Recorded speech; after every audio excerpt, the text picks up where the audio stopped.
Welcome to the Deep Dive into Agile Marketing Podcast with your host, John Cass. Together, we'll take a closer look at the ins and outs of marketing through an Agile lens. You'll learn from interviews with top Agile thought leaders and practitioners, and gain fresh new insights for your journey. Let's get ready to dive in. Welcome to the Deep Dive into Agile Marketing Podcast with John Cass. I'm your host, John Cass, here in Boston, Massachusetts. Today, I'll be interviewing Stacy Ackerman, founder, Agile coach, and trainer, agilifytraining.com, and Michael Seaton, principal at Level C Digital, an instructor at the University of Toronto. Today's podcast is all about the development of the Agile Marketing Navigator. Welcome, Stacy. Welcome, Michael. Thanks for having us, John. Well, thanks for joining us. Let's get started by asking, what exactly is the Agile Marketing Navigator? The Agile Marketing Navigator is a new framework that was created by marketers for marketers as a way to simplify language, to come up with a common way, common terminology, and to put together kind of best practices that are already existing in the Agile community and in the marketing community, and make it just easier to implement. That was the real goal behind it, is how can we make implementation a lot smoother so we're not having to guess and trying to pull together different frameworks that maybe don't work as well in marketing. And to add to that, I think, there's so many practices out there, right? And everybody talks the best practices. So what we tried to do is take the most common and used practices that we saw successful and being effective, and then create the framework around, being very flexible to make any of these practices that work for you your best practice. So I think what we saw was the opportunity to, create something in the marketplace that wasn't there, but guided you a little bit further down the road and solved that equation for what is this hybrid thing that people are talking about. Well, it was one of the reasons I wanted to interview you both for this podcast, which is what I'm excited about, is the fact that it comes from marketers. But what's the background to the Agile Marketing Navigator? Why did you think that there's a need for the development of a marketing framework for Agile? Yeah, I can start by answering that. My background was marketing, but then I began my Agile path really in the software development side before coming back to marketing. And in software development, I could go into any team and Scrum was the common language. Everybody used it. They maybe didn't all use it well, but they understood the terminology. They understood generally what it meant. It was kind of the path forward. So as an Agile coach and trainer, when I would come into these software teams, I felt like I was starting at a different place. And when I started coaching within marketing about really 4 years ago, where I refocused to marketing, I was finding that they were constantly trying to reinvent the wheel. And I really do like Scrum quite a bit. And I thought, okay, I can do this. I can go and I can use Scrum the way I've done it with software teams and use it within marketing teams. But the reality was there was a lot of resistance that was happening there. And I think it was a lot of, this isn't for us. That's the way they do it in software. We're marketing. We're different. We're special. We need our own way.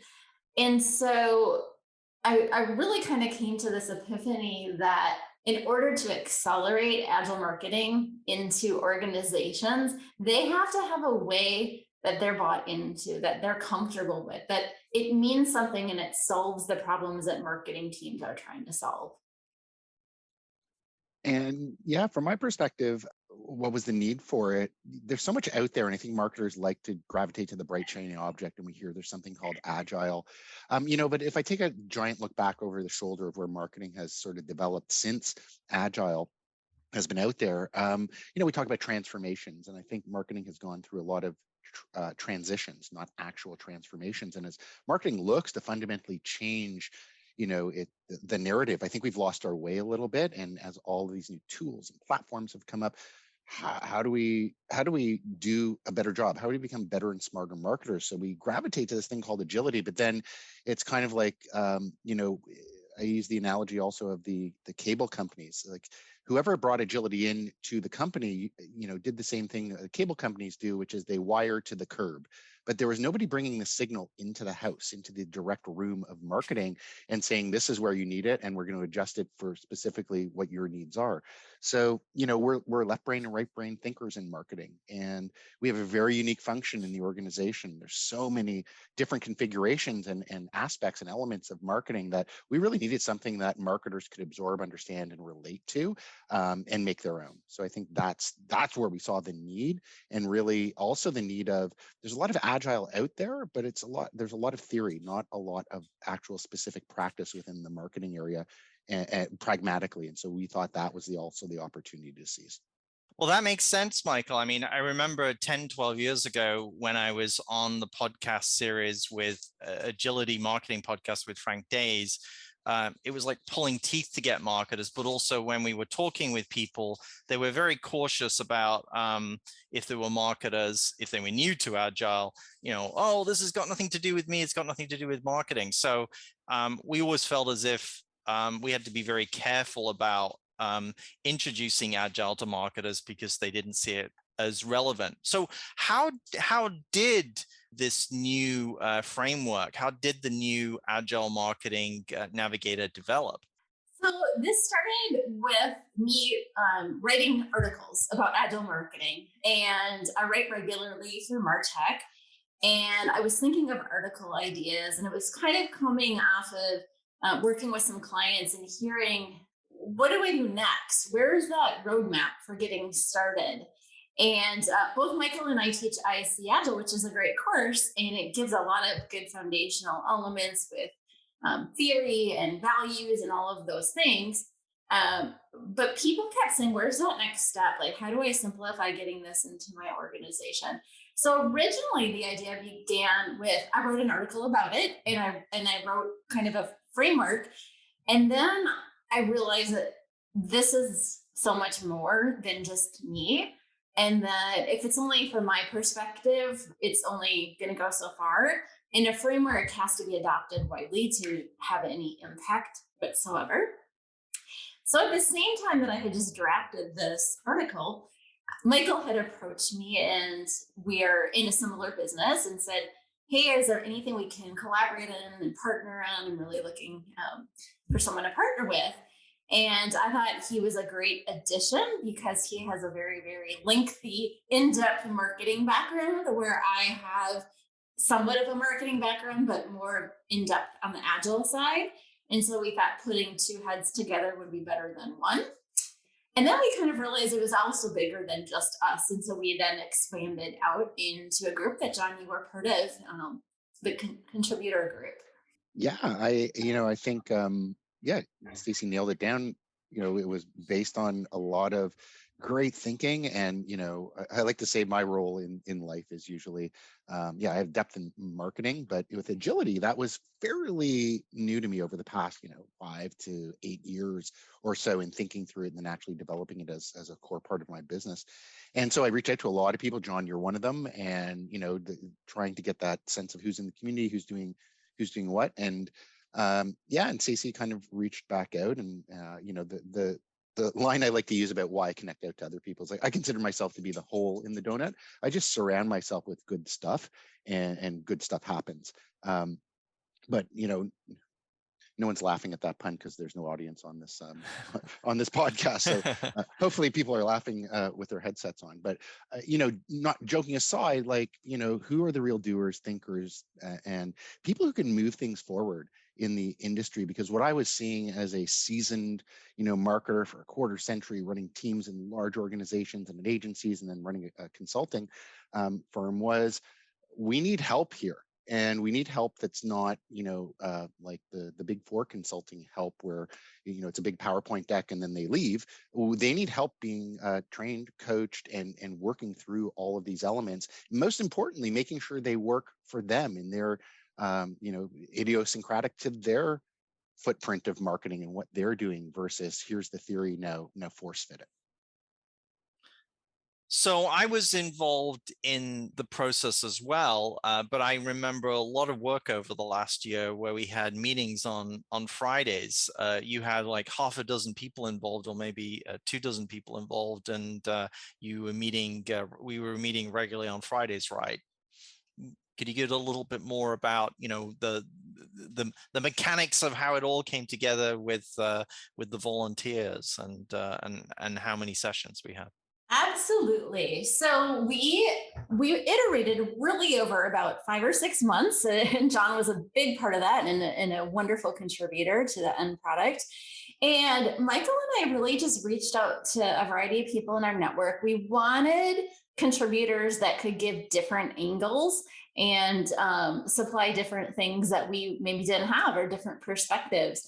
And so some of them were our clients, some of them were peers in the coaching and training side. And so we had people representing, I think, very large companies, small companies. We had some contributors that were more hands-on marketers and some that were more executive leaders. And so I think we formed a really amazing team.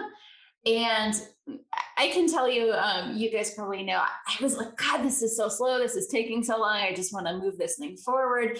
And we kind of inched along, and we kept iterating, and we had really profound discussions over like what things should be called, and what little pieces make sense and what don't. And while it was slower than normal, we progressed really well. We had so many different voices in there that the end result that we came up with, I was astonished by, and I was so excited by. And it was truly in the spirit of what Agile is all about, which is teamwork and iteration, and kind of, coming up with joint ideas that serve the larger community. And so I was really excited about where we landed. So that's great. You went through this thorough process, and you also touched many folks who worked in different aspects of marketing, and now you have the Navigator and you've launched. So where is it being used today? I have a client in Canada, Moneris Payment Systems, largest payment company in Canada. And their marketing team was fairly new, fairly sizable marketing team. They're actually going through an enterprise. Their marketing is actually leading, or one of the leading spots in their enterprise-wide agility that they're going through. So that was the first one, and it made a lot of sense. This was a senior marketer, their CMO, who had a need for a newer team, very old traditional ways of working through things, and was ripe for change. And we started talking about the application of the Navigator and how it worked and what it was going to set up. And they were already convinced on the agile marketing sort of trajectory that they needed to take. But the Navigator really put it in the lens of, oh, okay, I can see how we're doing it. Great. What has been the response from the community, from the folks that are starting to use it, and from the folks who are looking at it and applying it starting to think about applying it to their own agile marketing management processes? Yeah, one point also, sorry, can't name the other clients because we're under NDA, but they're very large global clients based out of the US that we're implementing with as well. Great. So the response from the community has been overwhelmingly positive. Right after we kind of launched, we had an accelerator team that joined. We had many people that were going to go back and bring us into their organizations. We got a lot of just comments on LinkedIn like, "This is the missing piece. Oh, thank you for doing this. This is really going to help us. This is giving us some guidance and some structure into where we're going." I can say from personal hands-on experience, the one piece of the Navigator that has really kind of made a huge impact is that collaborative planning workshop. I think it's because it's so different than maybe where some other frameworks start with just a backlog. And so we're really seeing some great value in tying in business goals into a guide point, which gives a team a super clear direction on where they're going to be headed. Our blueprint, which is kind of a roadmap of a 3-month purview, has become a phenomenal communication tool that we've seen really elevate the conversation with leaders out of the tactical world. And so I would say that piece of it has really had the biggest impact, and it's really exciting to see. It's really not probably different than stuff that I've done in the past. I think we just kind of cleaned it up and gave it a little bit of naming and a systematic approach so that it's a little easier for people. What about you, Michael? What have you seen in terms of the response and also that that brainstorming section? Are you seeing that similar situation with a good response from the community? Yeah, in fact, I think that the whole collaborative plan, the whole upfront process is really, I think we found lightning in a bottle for what marketing really needs to kind of get going. And I'm going to say this, and it may be, totally off base, but like, if you don't even consider doing agile, or you're not interested in, any part of like implementing the full thing, I would say just use the collaborative planning workshop and see how that goes for you to get a much tighter grip on what you're actually doing and what you're aligning to in terms of your goals.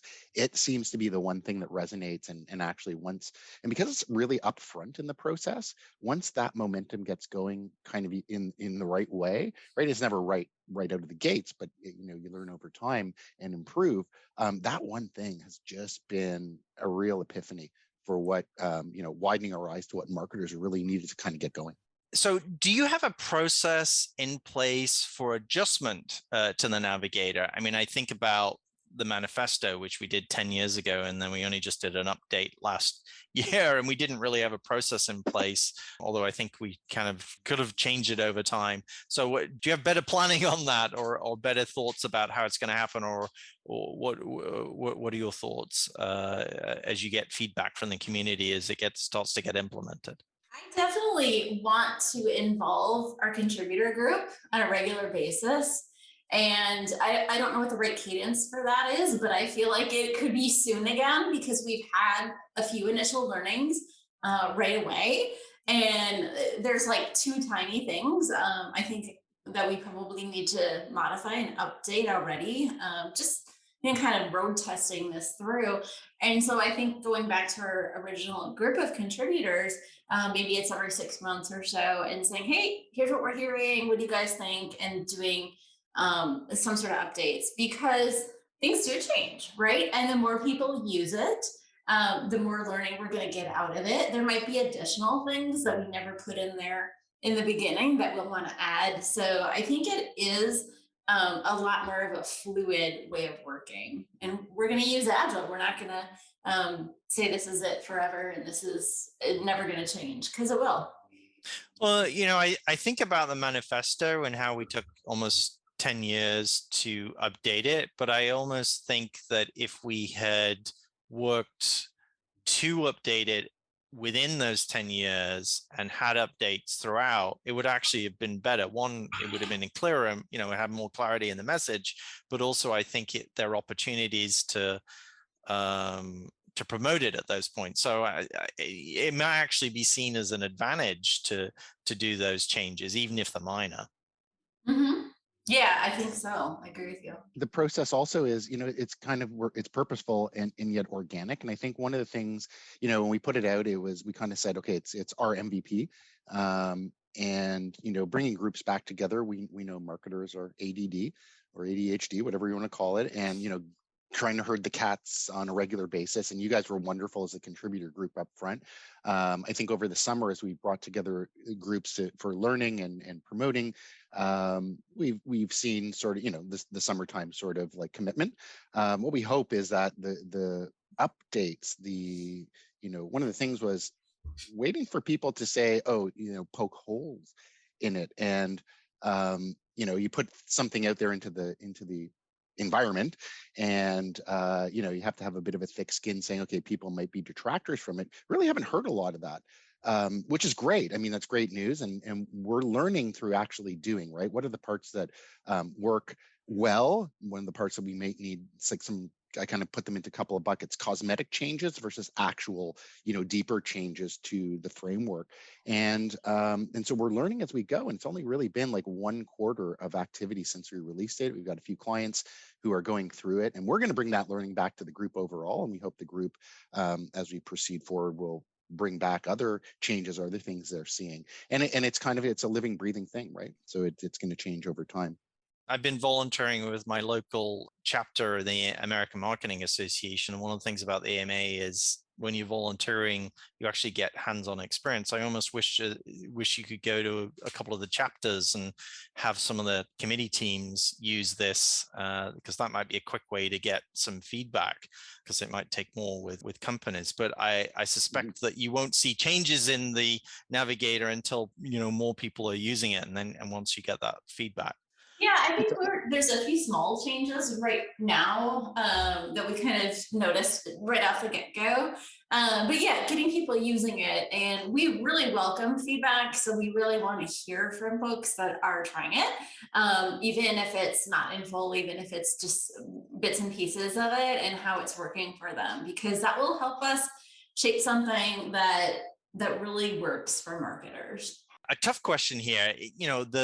The Navigator was developed by the community, so why not go with a Creative Commons license? Maybe use the Red Hat model employed by IBM, for the open source version of Linux. We were all familiar with Linux and how that could develop as open source. And then Red Hat comes along, and they have their own version of it. What are sort of the mechanics of how you're putting the licensing together, and how are what are your thoughts on how that's going to develop? Yeah, so to answer the question right off the top in terms of like why isn't it Creative Commons? The intent here was there's a couple of things driving what we did and how it ended up the way it did. A lot of really smart thinking and experience, and really sort of thought leadership that went into it. So obviously it's coming out of us. We created. I mean, I'll lean more towards Stacey. She was the one who developed the lion's share of this stuff, and her thinking as we combined forces. So there's kind of an IP, right? We want to protect it, copyright it, kind of thing, and really because there is a business model that we are thinking through behind it, and there's kind of more to come on that down the road. But that was the first sort of great thinking. We want to protect it from that aspect, but we also want it available. We don't want it to hide somewhere and not be accessible. So we did have part of that model in mind, and we also felt this way that. And you can argue this point, it's not for right now, but when something has ownership and it retains ownership, and it can have that stewardship, and you can have, a couple of people who brought it kind of to market and want to lead it with a certain vision, I found that a bit tougher sometimes to get just through the general community. As I mentioned before, marketers tend to have a lot of ADD, so we got to know our own audience here. But I think, the ownership of it is going to allow us to push it forward and put it in front of people and get those use cases out of it. So, so that was the thinking behind it. When I look at the ecosystem of how ideas and concepts, work like this, the process with agile marketing, and you look back at agile development, you think about those folks back in 2001, the 16 developers and thought leaders who put it together, and then they went off and they all went and did the same thing. So, but part of that is that they built different businesses. So I think what you, Stacey and Michael are doing is great, and it's helping to build another model within the environment for marketing. So that's the important thing. And if you can help, evangelize agile marketing and more people use it, I think that's the big plus that we get out of this.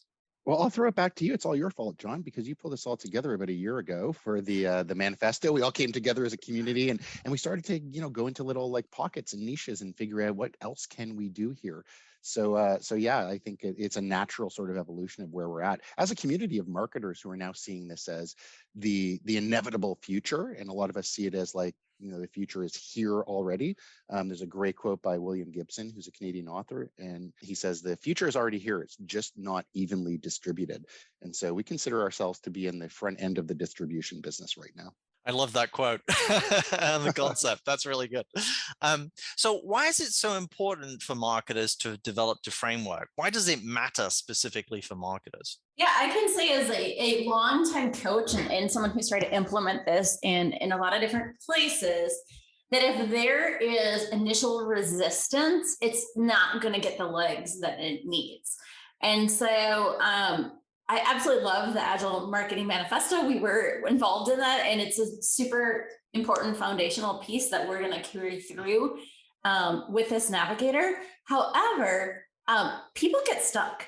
And with no experience or oftentimes lack of experience within marketing or lack of budget for expensive consulting firms or coaches to come in, they're just not getting the legs to get it implemented properly. And so I've run into a number of situations where I come in and someone thinks they've been doing agile marketing for a year, and I find out the only thing that they've done was bought a tool and have changed nothing else fundamentally. So we want to be able to make it easier and more accessible for everybody to be able to say, here's at least a guide that can help us along the way. And I think it's important.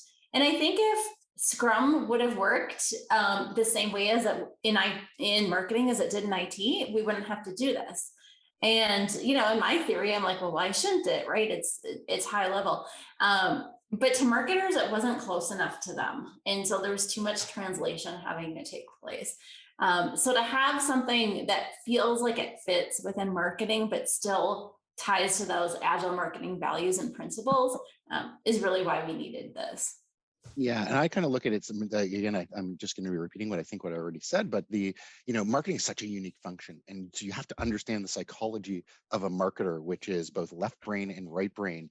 And there's so many different stances of marketing. I mean, people say advertising is marketing. No, it's not. Advertising is a part of marketing, right? The spectrum of marketing and communications is very wide, and there's so many different landing spots and way teams, build around each other. So we wanted to create this that was like accessible, in the language of marketers, and something they could approach and say, this was built specifically for us. And, we are kind of the prima donnas at certain times where we want something that speaks to us in our language and makes sense for whatever we're doing.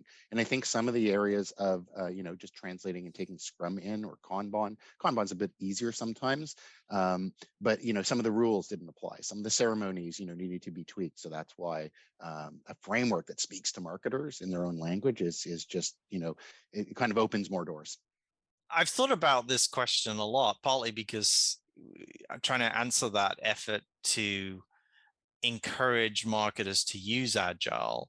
And then and I think part of the issue with marketers is, one, we're not used to developing methodologies for management, whereas product marketers, I think, were some of the first people that adopted Agile, but they had pragmatic marketing, right? So they had a framework. Or you think of developers, and they have so many methodologies over the years, whereas marketers, we don't really have anything, so we don't have that tradition. But I also think it's partly because marketers are such good vendor managers. We're kind of cynical when a vendor comes through the door, so if it's not within the framework of what our culture is, I think we're kind of skeptical. So that's one of the reasons why I'm so curious to see how the framework develops and whether it's that extra thing that makes a difference with the adoption of it.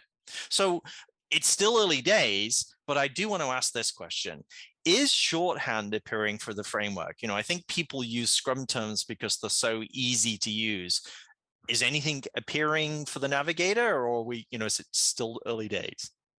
Yeah, that's certainly a valid suggestion. And, I think I'm not sure whether that would confuse people more or not confuse them, right? If they're just learning this for the first time, that might actually lead to further confusion. But if they've been working or they're familiar with those terms, maybe that makes sense.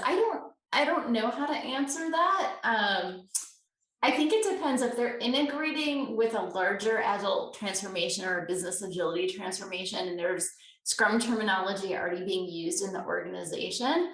I think, renaming it or calling it what they're used to is totally fine, or saying this is similar to this thing, because there are some similarities, but there's also some unique differences, and there's some strategic reasons, I think, why the naming is different.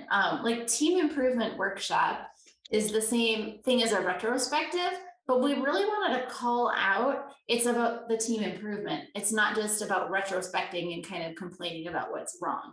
We're really trying to get what's that actionable item and that the team can improve.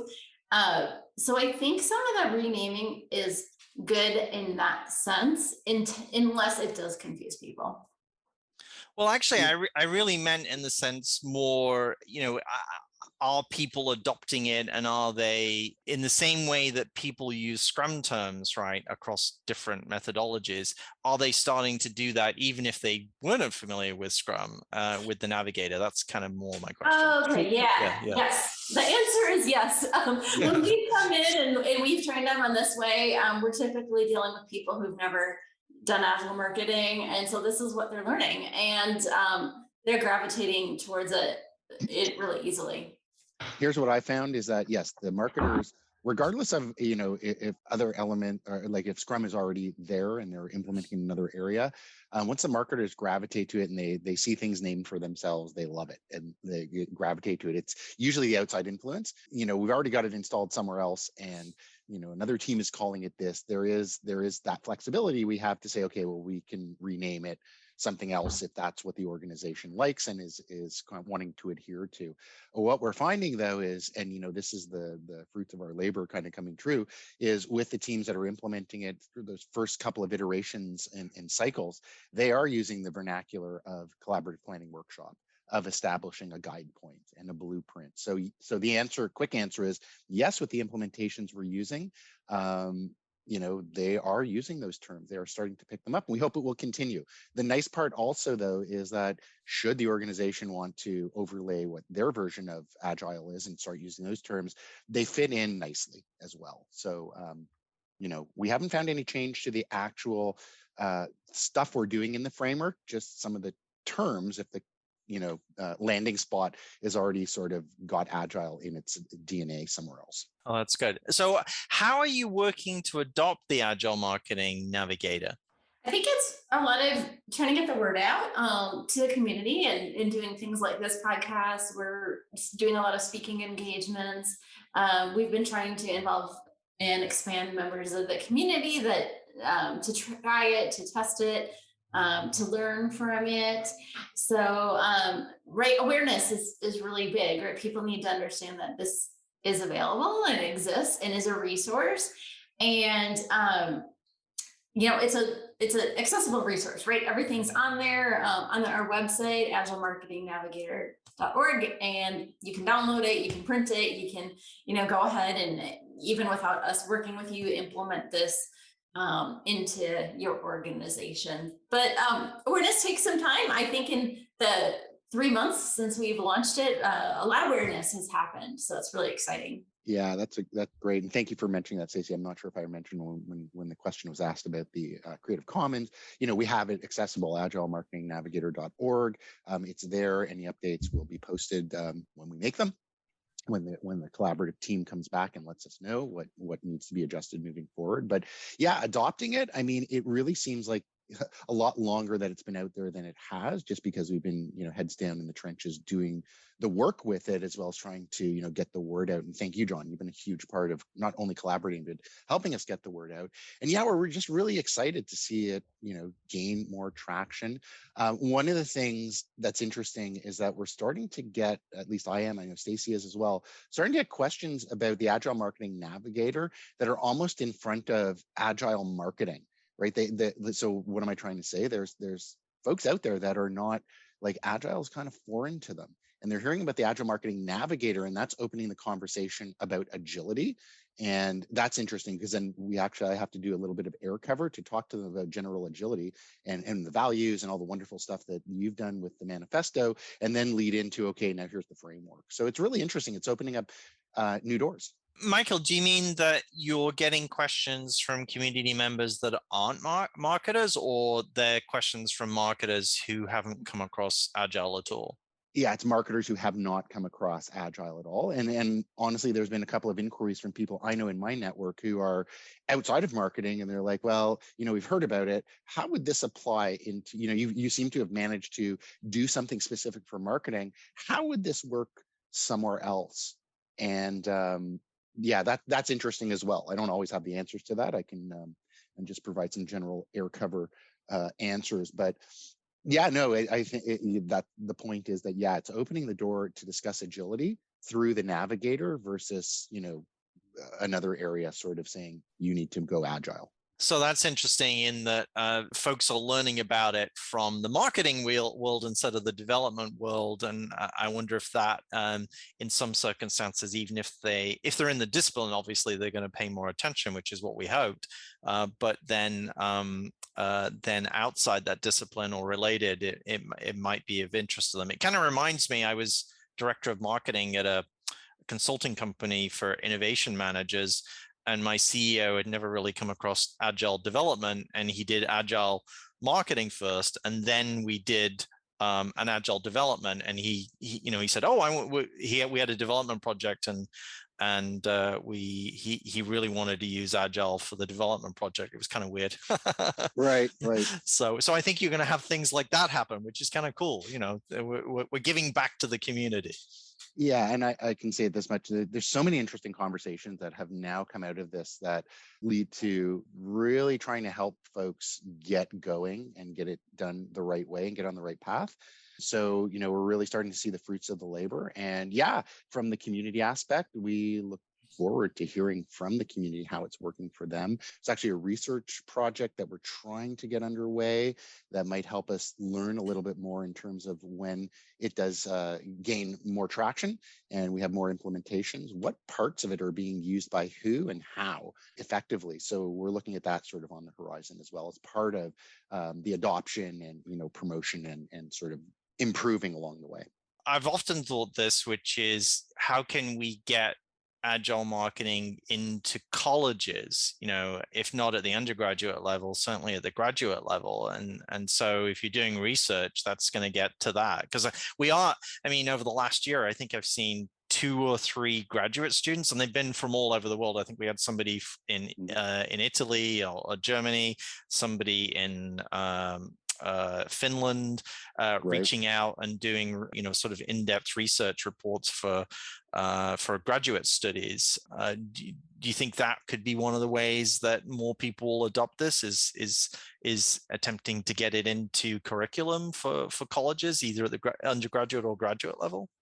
Yeah, from my experience, I can tell you this much. It doesn't get into MBA programs unless there's some big company out there that's willing to sponsor it and put it in, right? So hopefully one of our clients will see the light and maybe they will fund something down the road.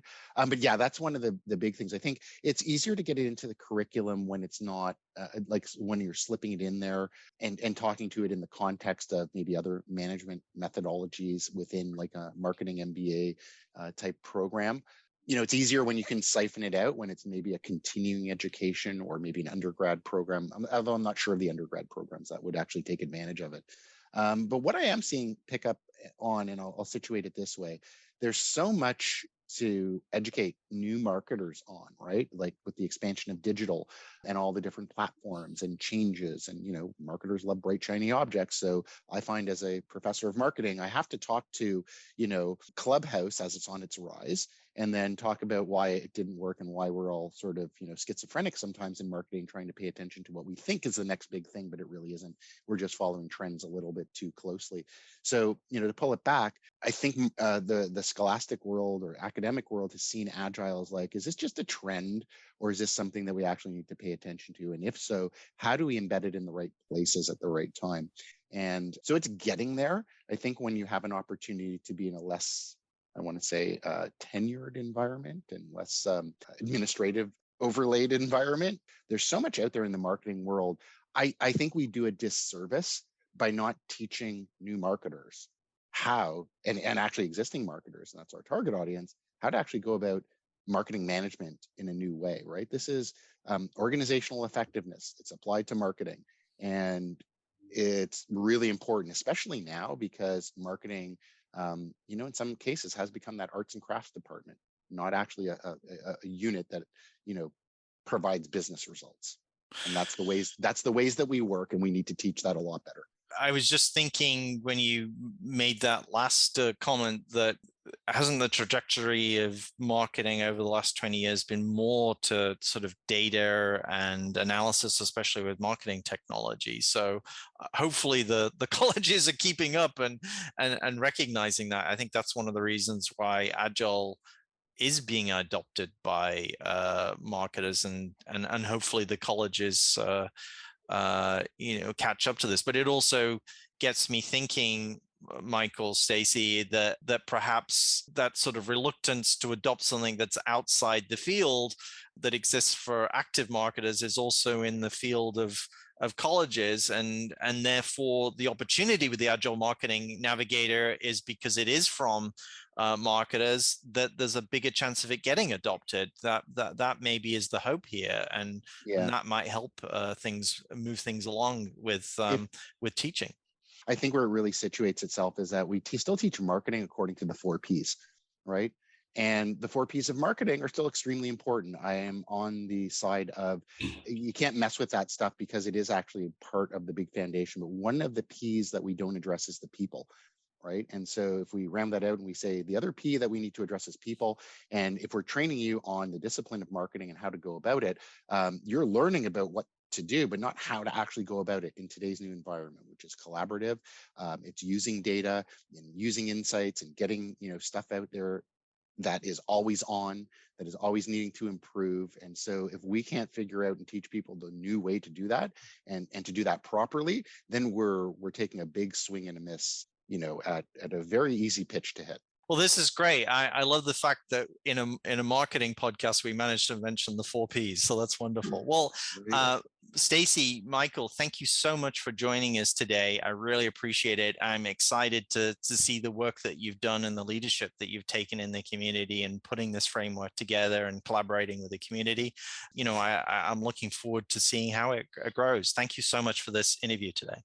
Yeah, we'd like to thank you. Thank you for your contributions and continued support, and that's helping to push this forward to the community. So thanks to you, John. Thanks for joining us on the Deep Dive into Agile Marketing podcast with John Cass. My thanks to Stacy and Michael, and we'll see you next time. Thanks for joining us for another episode of the Deep Dive into Agile Marketing podcast. Be sure and subscribe to our show and leave a review to let us know what you thought of today's episode. And if you like what you heard and want to learn more, visit www.businessagility.institute. You may know you're listening to this show along the Marketing Podcast Network, but did you know there are other great shows on MPN to help your business? Christy Heiler hosts a fantastic podcast called Own It. Christy, tell us more about the show. Own It is all about celebrating women and non-binary advertising agency owners. We talk about buying out of the boys' club of advertising because less than 1% of ad agencies are owned by women. And where can people subscribe? You can find the podcast at untilyouownit.com. We're also on the Marketing Podcast Network at marketingpodcast.net. And of course, you can subscribe wherever you get your podcasts. You heard her. Go subscribe. This podcast is heard along the Marketing Podcast Network. For more great marketing podcasts, visit marketingpodcasts.net.